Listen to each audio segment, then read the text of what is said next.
92.7 WOBM, Sean and Sue, and we're talking about today one of my favorite things, which, of course, is beer. And everybody loves the new styles and trends of beer today. And joining us is Dick Cantwell to talk about his new book, Brewing Eclectic IPA, Pushing the Boundaries of India Pale Ale.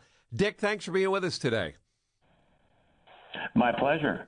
Let's talk about why, Dick, is beer the new in drink? Why do you think that beer is the new it thing to have when we're going out? Well, I would say that beer is the old new it thing. Beer has been with us for thousands of years. I think we're fortunate in this country to have rediscovered a lot of beer styles like India Pale Ale. And, the craft brewing phenomenon here has been going on now for, 30 years at least. And while might seem to many people that craft brewing is a new thing because beers, the number of breweries in this country is doubling every few years. We're up to about 6,500 now, but people are clearly embracing it, and that's gratifying. And I think the fact that so many people means that brewers continually have to try new things. Hence, ideas like I'm putting forth in this book. Yeah, it seems like every time, every so often we see a new brewery popping up here at the Jersey Shore, and we have many that are, doing their own IPAs and things like that. So let's talk about it. Some people get confused. They maybe not sure what it is. IPA, they hear that term. India Pale Ale. Describe what that means to folks who aren't familiar with it. Well, traditionally, India Pale Ale was a style that arose in Britain in the 18th and 19th centuries. They were strong pale ales, high in alcohol, high in hop content, because both alcohol and hops are natural preservatives. And the reason that was important for these beers is that they were shipped to India to supply, the British citizens and soldiers who were there, during the days of the Raj. So that's how the style arose. When American craft brewers took IPA and other styles that had sort of been neglected in their countries of origin, they used it as a vehicle for showing, first of all, that they knew about history and about style, but also to show off to each other, to show their chops, to show what they could do, and to appeal to their customers with bold and interesting beers. So it's now the dominant craft style, so it's everywhere. And I think people today have perhaps a different understanding than people might have who drank it back in its heyday of the 19th century, because there are different hop varieties, there are different ways of brewing beer. And now, as I touch on in this book, there are lots of new ingredients used combined with all those flavors to make beers that people in the past would never have dreamed of. I think it's a blank slate. It's an easel for people to brew tasty things that people are always on the lookout for. And that's one thing. People want what's new and what's tasty. Is one of the things, Dick, that's, part of an India Pale Ale would be that presence of hops, because I feel like any or most IPAs that I taste if you're not a big hops fan, then, the India Pale Ale will have a different taste for you. Is that something that is pretty much a dominant factor in all IPAs? That is the dominant factor in all IPAs. And I think, they're a bit of an acquired taste. For people who aren't accustomed to drinking beers with that kind of bold flavor, it might be off-putting at first. Mm-hmm. But it is interesting that over time, your palate sort of gets used to that and even craves it. Yeah. Well, let's talk about the book. We're talking with Dick Cantwell. His book is called Brewing Eclectic IPAs, Pushing the Boundaries of India Pale Ale. In the book, you have numerous recipes and different concoctions when it comes to the IPA.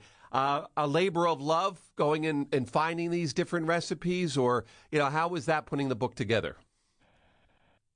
Absolutely. No, it's fun. I wanted to have an array of things. I've got several fruit IPA recipes tying in with some of the fruity characters of some of the hops that are being used, that can be used with those beers. There are some beers made with vegetables. Just within the last couple of weeks at my brewery in San Francisco, Magnolia, I brewed a cucumber Meyer lemon IPA. So there's interesting stuff going on there. There are things treating herbs and spices, even coffee and chocolate, playing around with some of the bitterness that goes on there. So yeah, it's fun putting all that together, and I hope people enjoy, the people who have the wherewithal and have some knowledge of brewing, give them a try and produce them at home or in their small professional breweries as well. Yeah, if you had to pick, I don't know, off the top of your head, two, of your favorites or two of the most interesting ones, that might be a tough question to answer, but could you pull two of them out and just give us a brief overlay of what's the, the recipe, ingredients that make it a little bit different? Sure. Well, one of the favorites that we brewed a couple of times professionally, and also in my previous brewery, we brewed variations on this, is a Guava Habanero IPA. Wow. So the guava, the tropical fruit guava, ties in with some of the tropical aromas with the hop varieties that we use in this beer. And then the habanero gives it a little zing. There are salsas that combine heat and fruitiness, peach salsa, mango salsa, that kind of thing. And in this case, we've done that kind of combination with guava and habanero. Nice. Another one is a red currant spruce IPA. So, in the spring, the spruce trees put out those little shoots at the end of the branches. And if you pinch one off and rub it between your fingers, you get a wonderful, sweet, sort of almost cola aroma. And I think that combines well with fruit as well. So with the red currants, the tartness of the red currant and the spruce, that's an interesting thing. I've also made IPAs using flowers like jasmine, that kind of thing, taking some of the notes from what you would ordinarily consider something that you find in tea that becomes its own aromatic, sort of floral, perfumey addition to what an IPA will produce with the hops. It is fascinating. One of my favorite things to do when going to different cities or traveling to different countries, things like that, is to go to some of the local breweries and taste some of the, very, regional and very unique beers to the area. And I think that's what you'll find in this book here. So, like you said, it's an open book when it comes to this. Folks are trying all kinds of different things. And I think for beer lovers, it's fantastic because we're getting to sample so many different tastes and aromas. And it really is a neat thing. It's almost like a hobby. Oh, yeah. Well, that's how it started with so many of us.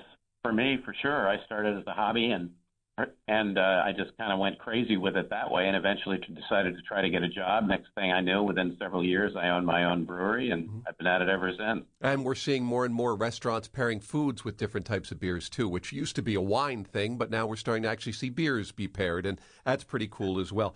Dick, if you want to get more information about the book, how do we go about it?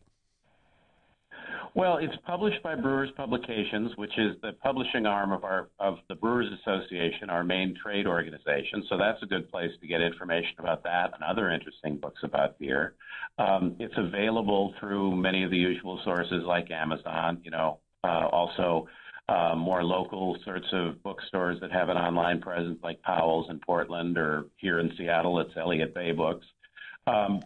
But I think that's a good place to start, is just looking at the publisher's site there, Brewers Publications. Okay, and brewersassociation.org is the website to go to for more details.